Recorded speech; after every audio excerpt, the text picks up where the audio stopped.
비로소 그가 진정으로 어떤 사람인지를 우리는 알 수가 있습니다. 이집트의 독재자 무바라크의 재산이 무려 70조에 달한다는 뉴스를 여러분들이 들어보셨을 줄 압니다.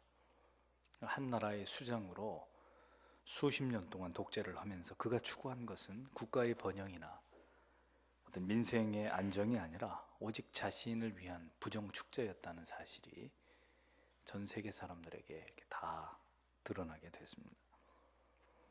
그러니까 성공했을 때, 그가 원하는 것을 얻었을 때, 그가 제일 먼저 하는 일, 그가 가장 중요하게 생각하는 일이 무엇인지를 보면 그 사람의 마음속에 무엇이 담겨 있었는지, 그 사람의 마음을 지배하고 있었던 것이 무엇인지를 분명하게 알 수 있는 것입니다. 그래서 사람의 됨됨이란 그가 하는 말을 듣고 혹은 앞으로 어떻게 할 것이다 라는 포부를 통해서 하는 것이 아니라 그가 오늘까지 살아온 삶의 궤적을 볼 때 우리는 그가 진정으로 어떤 사람인지를 발견하게 되는 것입니다. 어떤 사람을 여러분들이 정치가로 선출을 해야 되느냐? 남발하는 공약을 보고 그 사람을 뽑으면 절대로 안 됩니다. 그 사람이 살아온 과거, 그 사람의 정치사를 보고 이 사람이 정말 국가를 위해서 그리고 국민들을 위해서 봉사하고 일한 사람이 틀림이 없구나. 그의 삶을 보고 그 사람을 뽑으면 틀림이 없죠. 그 사람은 금배지를 달아도 여전히 국가를 위해서, 국민을 위해서 일할 사람이 틀림이 없기 때문입니다. 오늘의 모습은 과거의 침전물이다 라는 말이 있습니다. 과거가 없는 오늘이 없는 것이죠. 오늘의 지금 내가 살아가고 있는 이 삶의 모든 내용과 질은 지나온 나의 과거가 만들어낸 결과라는 겁니다. 부인할 수가 없는 거예요. 하나님의 사람 다윗, 그의 심장을 가득 채우고 있었던 것이 무엇이었을까? 이제 그가 비로소 이스라엘의 군왕이 되었을 때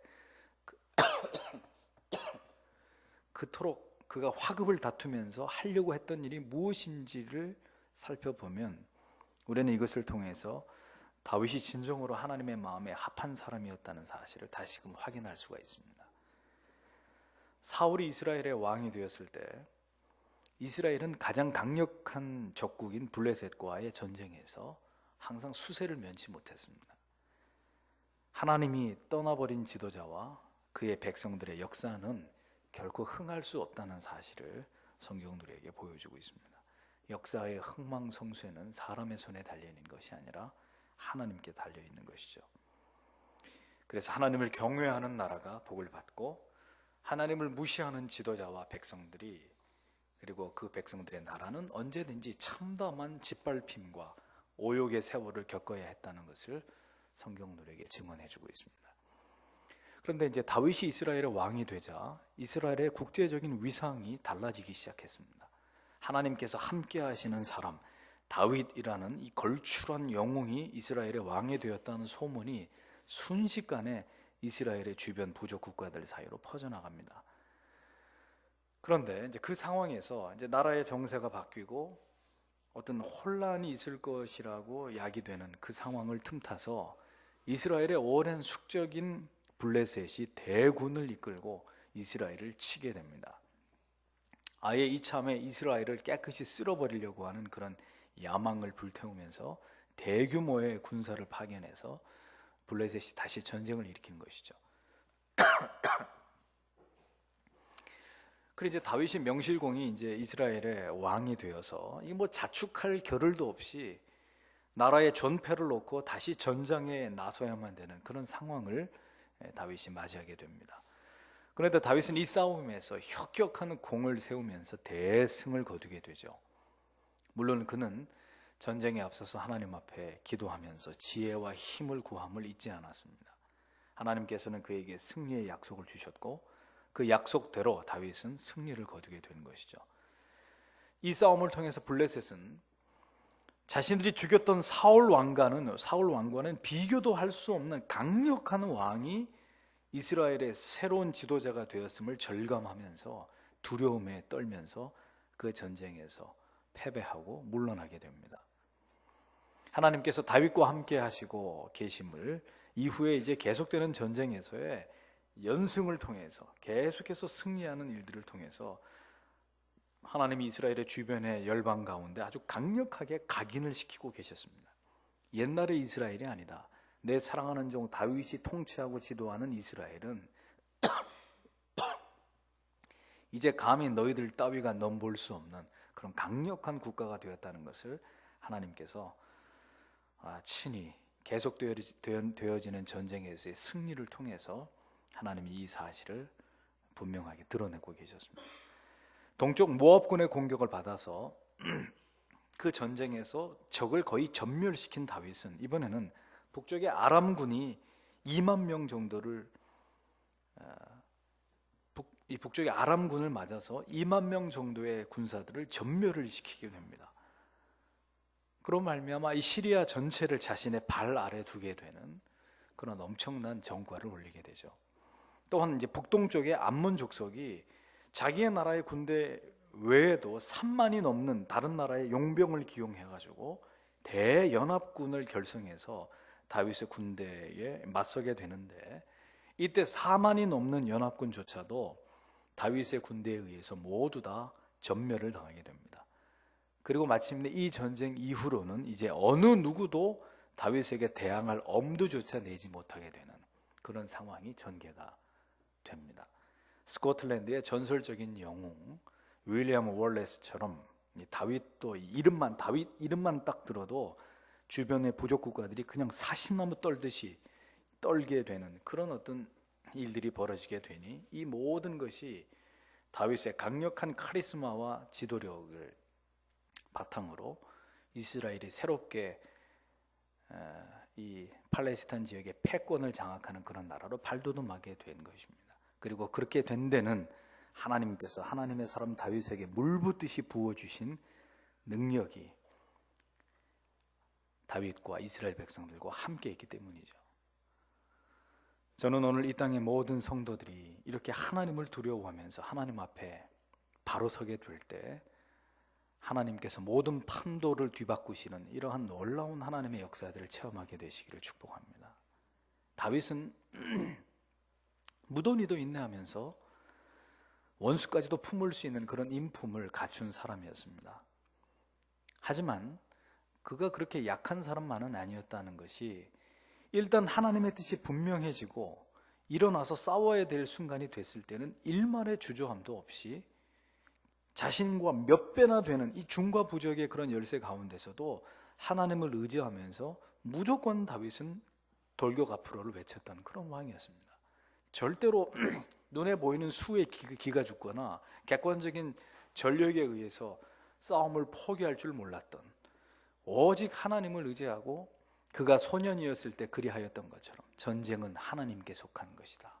담대하게 나아가서 승리를 쟁취해내고야 마는 그런 이스라엘 민족 가운데 가장 뛰어난 영웅이 바로 다윗이었단 말이죠. 하나님의 사람은 진정으로 두려워해야 될 대상만을 두려워하는 법입니다. 하나님 외에는 그 무엇도 두려워하지 않는 사람. 비굴하게 세상에서는 꼬리 내리고 교회와 지체들 앞에서는 큰 소리치는 그런 쫄정부가 돼서는 안 됩니다.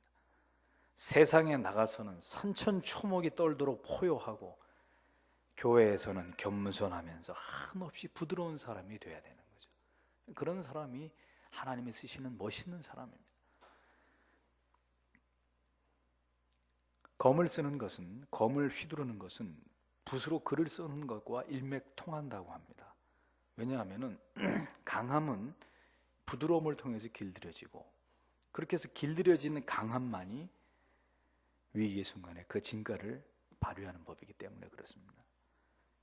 원수를 용서하면서 각고의 세월을 인내로 보내면서 내면의 부드러움을 단련한 다윗이었기 때문에 마침내 기회가 왔을 때 가장 강력한 힘으로 순식간에 적을 제압해야 되는 그런 순간에서 그는 무쇠처럼 단단한 지도력을 가지고 이스라엘 백성들을 이끌고 전에 없었던 역사를 새로 써내려가는 그런 위대한 지도자로 하나님 앞에 쓰임을 받을 수 있었던 것이죠.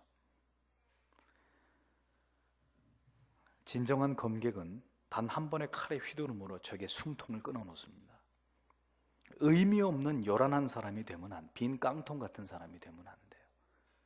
하나님께서 주신 기회를 붙잡아 가지고 일격에 적을 넘어뜨릴 수 있는, 세상을 베어서 하나님께 바칠 수 있는, 모든 하나님의 연단과 시련을 믿음으로 잘 극복해서 그렇게 결정적인 순간에 하나님의 손에 붙들려서 크게 쓰임 받을 수 있는 그런 멋있는 인생을 우리가 하나님 앞에 살아야 되는 것입니다. 하나님의 사람은 하나님의 전쟁나팔 소리가 울릴 때까지 조용히 눈을 감고 기다릴 줄 알아야 됩니다.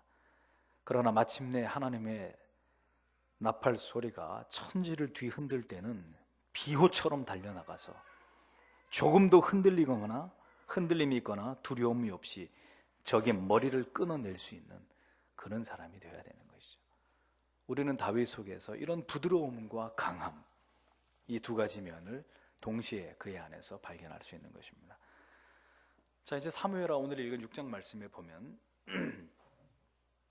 다윗이 피비린내 나는 전장에서 개선한 이후에 그가 가장 먼저 한 일이 기록되어 있습니다. 큰 환호와 자기에게 쏟아지는 찬사와 경배, 모든 백성이 다윗의 승전을 기뻐하면서 그를 하나님의 자리까지 이렇게 높이고자 할 때 다윗은 절대로 그러한 영광에 취해 있지 않았습니다. 그 영광의 순간에 그는 무엇을 해야 되는지를 정확하게 알고 있었습니다. 그 승리의 영광 속에서 무엇을 붙들어야 되는지를 다윗은 알고 있었단 말이죠. 그는 그 승리의 찬가가 쏟아지는 그 영광스러운 자리에서 주저하지 않고 여호와의 궤를 예루살렘으로 가져오게 했습니다. 그것은 하나님께서 자기 백성과 함께 하심의 거룩한 임재의 상징이었죠. 여호와의 궤. 전쟁에서 이런 큰 승리를 거두고 난 뒤에 사울 왕은 자기의 첫 전쟁에서 그 대승을 거두고 난 다음에 제일 먼저 뭘 했습니까? 기념비를 세웠죠. 근데 사울 왕과 너무나 대조적인 모습을 보여주고 있는 다윗 왕의 모습. 하나님이 왜 그토록 그 다윗을 사랑했는지를 우리는 확인할 수 있는 대목입니다. 자기에게 주어지는 모든 어떤 영광 앞에서 그 모든 영광을 자기가 갈취하지 않고 모두 하나님께로, 오늘의 이 승리와 자기가 누리고 있는 이 최고의 권위와 이런 모든 것들이 자기가 잘나서가 아니고 하나님께서 자신에게 주신 것이를, 자신에게 이스라엘 백성들에게 하나님이 주신 것이라는 사실을 다윗은 결코 잊지 않고 그 승리 앞에서 모든 영광을 하나님께 돌리고자 했던 것입니다. 하나님 없는 개인, 하나님 없는 가정, 하나님 없는 기업과 국가가 얼마나 허무한 것인지를 알기 때문에 다윗은 하나님을 역사의 중심에 모시기를 그 누구보다도 간절히 원했던 것입니다. 여러분들의 과거의 시간으로 한번 여행을 떠나보십시오. 오늘까지 여러분들이 예수를 믿으면서 여러분들이 원하는 것을 손에 넣었을 때 여러분들이 제일 먼저 그 기쁜 순간에 하나님께 영광을 돌리기는커녕 자축의 샴페인을 터뜨린 건 아니었는지 한번 생각해 보세요. 나를 도우신 하나님은 기억지 않고 그 모든 영광과 찬사를 내 자신이 다 누렸던 것은 아니었는지, 하나님의 임재를 구하면서 가장 기쁜 날에, 가장 감격적인 날에, 가장 영광된 승리의 날에 온전히 하나님께 우리는 영광을 돌렸었는지를 한번 생각해 보세요. 이미 결혼을 하신 분들은 할 수 없고 앞으로 결혼할 지체들에게 제가 이 시간을 빌어서 꼭 당부합니다. 여러분들의 인생에서 최고로 행복한 날,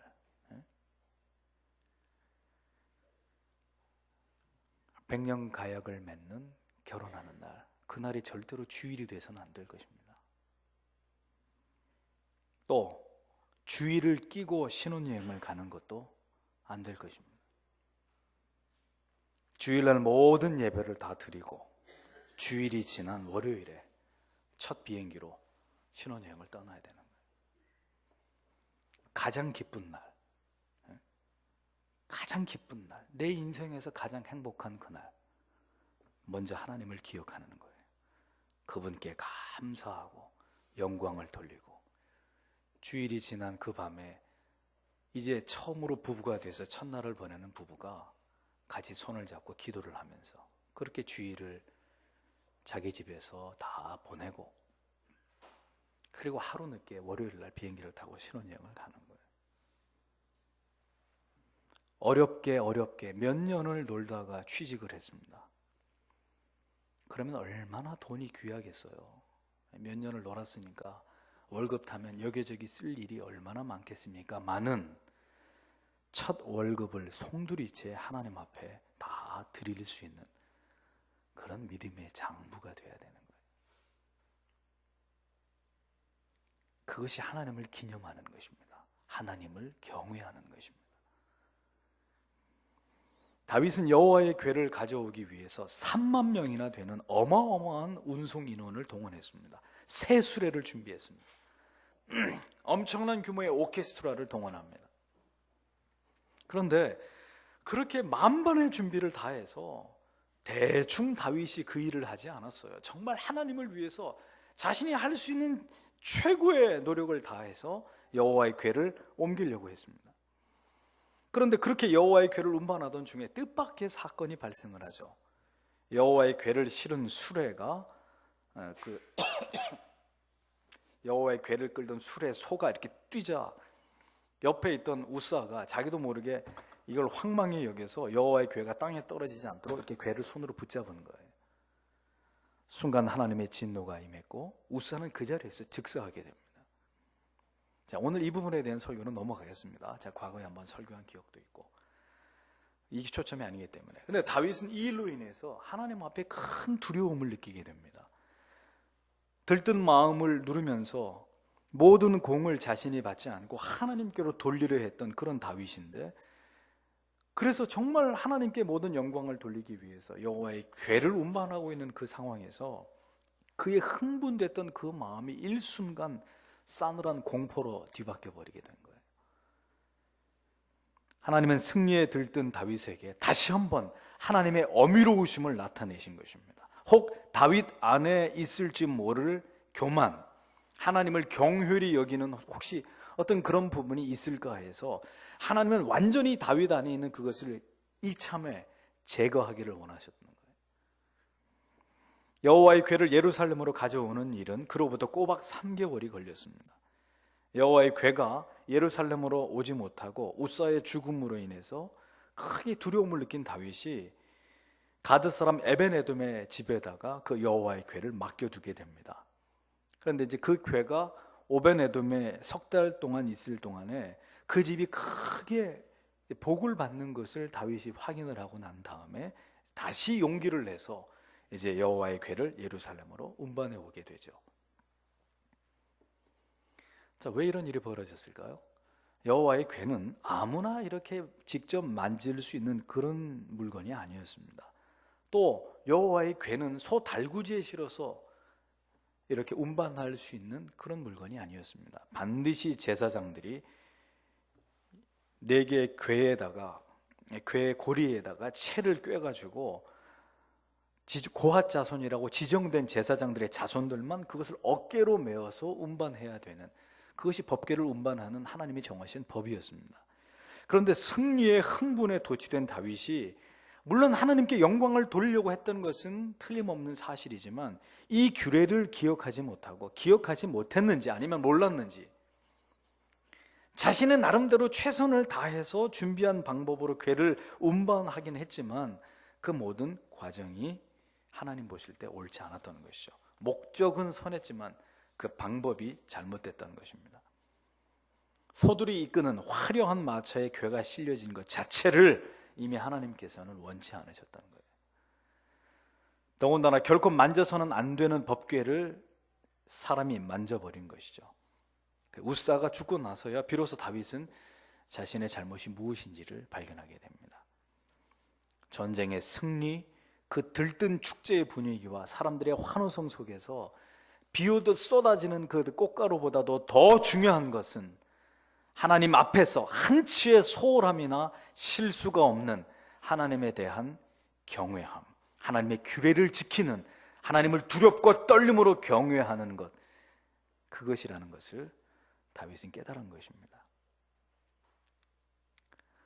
주마가편이라는 말이 있죠. 아까 어떤 친구가 그 뜻을 이상하게 해석하던데, 달리는 말에 채찍을 가한다는 뜻이죠. 그렇게 하나님의 영광을 위해서 몸부림을 쳤던 다윗이었기 때문에 하나는 그 다윗 속에 있는 어떤 결점도 하나님이 제하기를 원하셨던 거예요. 그래서 잘 믿는 사람은 항상 더 잘 믿게 돼 있어요. 하나님을 향해서 딱 목표를 고정한 사람은 그의 삶에 어떤 어려움이 있고 문제가 생길 수도 있지만 그런 어려움과 문제를 통해서 그 사람은 더 하나님을 잘 믿는 쪽으로 가게 되어 있습니다. 플러스 알파를 누리는 거예요.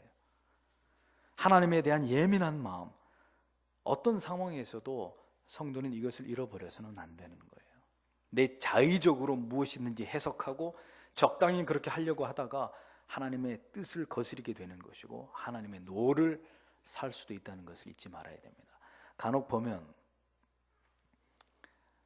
이렇게 여러분들이 교회에 오시고 정상적인 이렇게 삶의 리듬 속에서 주의를 지키고 이렇게 살아가실 때에는 그다지 큰 범죄가 일어나지 않아요.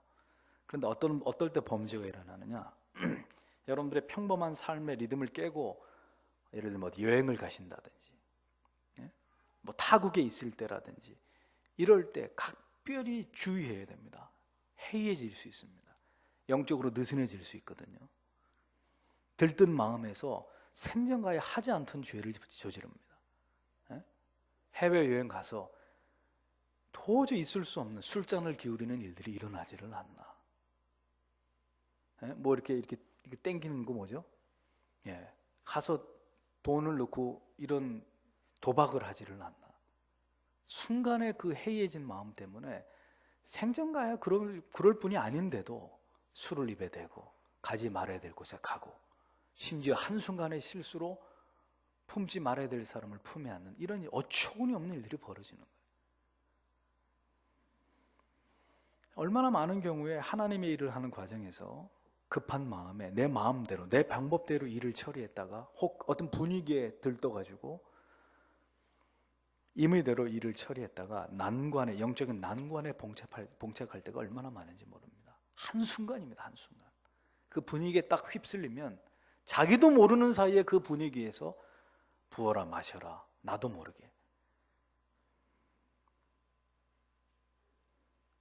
분명히 하나님께서 기뻐하실 일이라고 여긴 것이 결국은 하나님 앞에 경솔함이 되고 하나님을 만유리 여긴 결과가 되는 그런 일들이 우리의 삶 가운데 얼마나 많은지 몰라요. 하나님의 일을 하는 것보다 더 중요한 것은 오늘 우리가 받은 하나님의 이 축복과 이 감격의 순간에서도 우리가 절대로 잊지 말고 하나님을 의식하면서 하나님의 방법대로 무엇이든지 하나님의 방법대로 그것을 행하고 그 안에서 누리고 기뻐해야 된다는 거예요. 근데 그게 쉽지가 않아요. 가장 기쁜 날, 가장 감격스러운 날, 아주 최고로 기분이 들뜬 날 그것을 이렇게 억누르면서 하나님 앞에서 삼가 주의하려고 하는 마음을 갖는 것 보통의 경건한 마음을 갖지 않고는 쉽지 않습니다. 그 환경이 주위의 사람들이 날 그렇게 하도록 내버려 두질 않아요. 하나님의 방법대로 하나님의 사람이 하나님의 시간에 움직여야 되는 거예요. 아마도 이제 다윗은 이 사건을 통해서 여호와의 궤를 오베네돔 집에 두고 아마 그는 구약 성경을 뒤지면서 도대체 어떻게 여호와의 궤를 옮겨야 되는 것이냐 하고 그는 철저하게 연구하고 또 연구했을 것입니다. 뭐가 잘못됐느냐? 내가 하나님께 영광을 돌리기 위해서 여호와의 궤를 옮겼을 뿐인데 도대체 무엇이 잘못돼서 이런 경사스러운 날, 이런 비극이 벌어졌을까? 아마 하나님의 사람 다윗은 철저하게 모세오경을 뒤지면서 특별히 신명기를 살펴보면 신명기나 레위기를 보면서 이 부분을 연구했을 것입니다. 그리고 그 궤를 보관했던 오베네돔 집에 마침내 하나님이 복을 주시는 것을 보고 다시 궤를 운반할 두 번째 시도를 하게 되는 것을 볼 수 있습니다. 자기의 방법의 경솔함과 실수를 철저하게 회개하고 스스로의 동기를 다시 한번 말씀 앞에서 그는 점검하고 기도했을 것입니다. 하나님, 이게 나를 위한 일이 아니었지 않습니까? 하나님 내 중심을 아시지 않습니까? 교회는 세상의 기업처럼 돌아가는 것이 아닙니다. 하나님의 일은 하나님의 방법대로 하나님의 때에 하나님께서 이루어 가시는 그런 종류의 일들입니다. 사람의 생각으로 앞서가다가는 항상 일을 그르치게 되어 있는 거예요. 인간의 오버하기 좋아하는 열정 혹은 또 미루기 좋아하는 이런 우유부단함, 이런 것 때문에 너무 앞서가서도 안 되고 너무 지연시켜서도 안 되는 거예요. 하나님의 일을 수종들 때 절대로 명심해야 되는 원칙이 있습니다. 미루거나 당기거나 이거 우리 임의대로 해서는 안 된다는 거죠. 신중함과 면밀함이 없는 헌신은 때때로 하나님의 큰 진노를 살 수 있다는 것을 우리가 잊지 말아야 되는 것이죠. 여호와의 괴가 그런 우여곡절 끝에 예루살렘으로 들어왔을 때 전쟁에서 이기고도 기뻐하지 않았던 다윗이 얼마나 기뻤는지 옷을 다 훌러덩 벗고 백성들 앞에서 아이처럼 덩실덩실 춤을 추면서 하나님을 찬양했던 장면이 나옵니다. 거룩한 희열에 취한 다윗은 체면도 부끄러움도 다 잊어버리고 가슴이 터지도록 여호와의 괴가 예루살렘으로 들어올 때 그가 하나님을 찬양했던 것을 보게 되죠. 성도는 무엇 때문에 기뻐해야 되느냐? 그리고 어떻게 기뻐해야 되느냐? 어떤 순간에 하나님을 의식하면서 기뻐해야 되느냐? 합격의 통지서를 받아들고 혹은 졸업하는 날 혹은 명예롭게 원하는 학교에 입학을 해서 이제 대학생이 되는 그 시점에서 혹은 취직을 하는 그 첫날 가족들과 즐거운 외식을 하기 전에 교회에 와서 목사에게 축복 기도를 받고 하나님 앞에 감사의 기도를 드릴 줄 아는 그런 신자 흔치 않습니다. 절대로 흔치 않습니다. 다윗은 전쟁에서의 승리로 모든 백성들에게 제왕의 자리에서 영광과 찬송을 얻는 것보다도 수많은 금은 보화를 얻는 것보다도 여호와의 임재 앞에 서 있는 것을 그는 훨씬 더 기뻐했던 그런 왕이었습니다. 그랬기에 이스라엘 역사상 가장 위대한 왕으로 다윗이 지금도 기록되고 있는 것이에요. 가장 기쁜 날, 최고의 인생의 승리의 날에 다윗이 하나님을 기뻐했다는 것. 이렇게 열정적으로 하나님을 기뻐한 사람이 성경에 또 어디에 나온답니까? 이렇게 격렬한 기쁨을 노래한 자가 또 누가 있단 말이에요? 오늘 우리에게 이런 감격이 있어야 됩니다. 내 인생에서 가장 기쁜 날, 가장 감격스러운 날, 최고의 승리의 순간, 내 꿈이 성취되는 그날, 여러분들이 붙잡는 것은 무엇입니까? 사람들이 여러분들에게 쏟아 보내는 박수갈채를 즐기는 겁니까? 머리에 폼나게 사각모를 쓰고 가운을 걸치면서 모든 영광을 내가 다 받는 거예요? 찬양의 가사처럼 나 무엇과도 주님을 바꾸지 않으리 다른 어떤 은혜 구하지 않으리 오직 주님만이 내 삶의 도움이시니 주의 얼굴 보기 원합니다.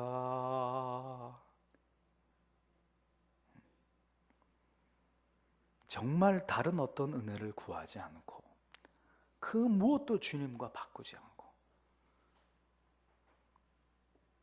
그렇게 주님께 하나님께 모든 영광을 돌리는 이게 바로 축복의 원천이고 비결인 거예요.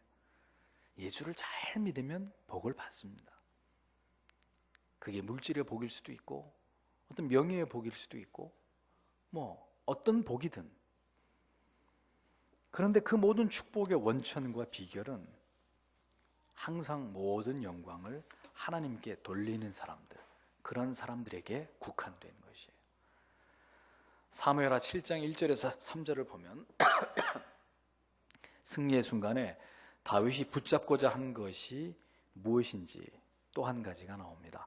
그것은 바로 그가 여호와의 전을 건축하려고 했던 것이죠. 여호와의 궤를 예루살렘에다가 옮겨놓은 다윗이 그 다음으로 한 일이 뭐냐? 자신의 왕궁을 호화스럽게 짓는 일이었을까요? 아니었습니다. 다윗은 그 다음으로 여호와의 성전, 그 여호와의 궤를 모실 여호와의 성전을 건축하고자 했습니다.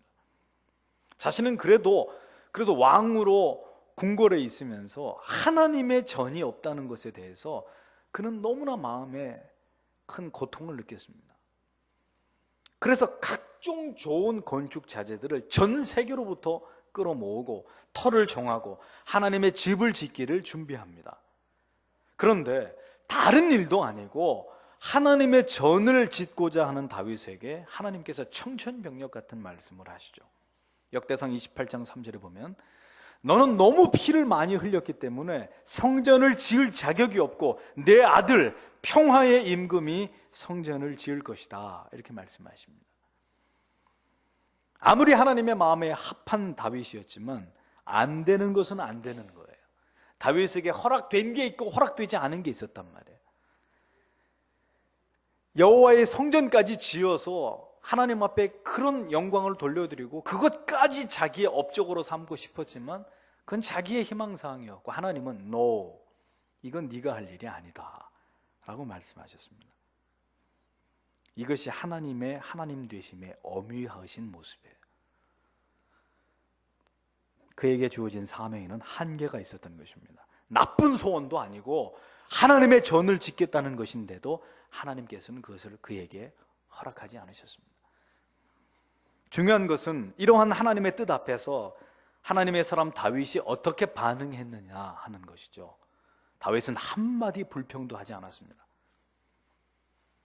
저는 이 말씀을 듣는 여러분들이 하나님의 노를 아름답게 받아들이는 자들이 되시기를 축복합니다. 예스, 하나님이 오케이 하는 것을 받아들이는 거, 그건 뭐가 어렵겠습니까? 그건 영광된 일이고 복된 일이죠. 근데 하나님의 no, 너는 안 된다. 이 일은 네 일이 아니다. 나는 허락할 수 없다. 멈춰 서거라. 하나님의 no를 아름답게 받아들일 수 있는 사람들. 얼마나 많은 성도들이 이 하나님의 no 사인 때문에 하나님을 등지고 신앙을 저버리고 교회를 떠나는지 모릅니다. 얼마나 많은 성도들이 그들을 사랑하는 마음으로 그렇게 사시면 안 됩니다. 하나님 앞에 바로 서십시오. 11조를 드려야 합니다. 주의를 온전히 지키십시오. 예배를 빠지지 마십시오. 진리를 탐구하는 일을 게을리하지 마십시오. 이런 목사의 직설적인 말 때문에 얼마나 많은 성도님들이 시험에 드는지 모릅니다.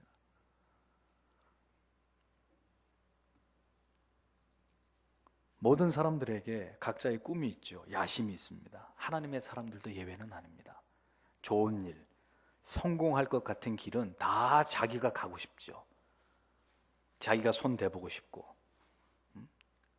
그 길을 다른 사람한테 뺏기고 싶지 않고 내가 가고 싶은 마음이 있습니다.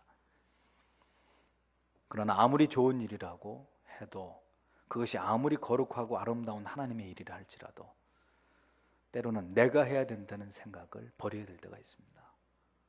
내가 해야 된다는 생각. 이 내 길이다. 나는 자가당착적인 생각에서 벗어나야 될 때가 있습니다. 예수님을 보십시오. 세계 선교의 막중한 사명을 자신이 감당하셨습니까? 아니에요. 당신의 제자들, 11명의 제자들에게 맡기시고 하나님께로 가셨지 않습니까?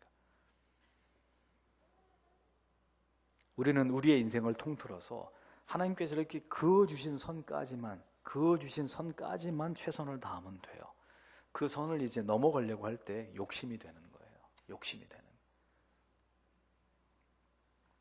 하나님께서 오늘 우리에게 그어주신 한계의 선이 분명히 있을 것입니다. 한계. 그게 어떤 한계인지는 모르죠. 어떤 물질적 한계, 지적인 한계, 건강의 한계, 어떤 환경의 한계.